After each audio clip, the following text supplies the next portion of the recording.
రంగంలో బెంగళూరు నంబర్ 1, దాని తర్వాత వైజాగ్, దాని తర్వాత చెన్నై కూడా ఉంది.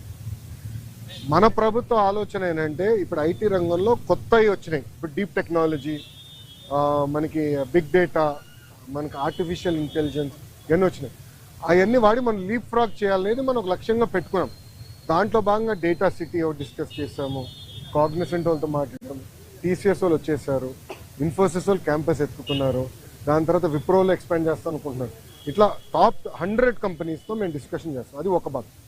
రెండోది జీసీసీ, గ్లోబల్ కేపబిలిటీ సెంటర్ అని పెట్టారు. అదేంటంటే ఫార్చ్యూన్ 2000 కంపెనీస్ ఉంటాయి. అంటే మనం జనరల్గా ఫార్చ్యూన్ 500 అంటాం, అంటే పెద్ద కంపెనీ. దాని కింద ఉంటాయి అంటే $200 మిలియన్, $300 మిలియన్ రెవెన్యూ ఉన్న కంపెనీలు కూడా ఉంటాయి. అంటే 2,500 కోట్ల నుంచి 3,000 కోట్ల రెవెన్యూ కంపెనీ. వాళ్ళందరూ కూడా భారతదేశంలో ఒక డెవలప్మెంట్ సెంటర్ పెట్టాలనుకుంటారు. దాన్ని జీసీసీ అంటారు. ఆ జీసీసీ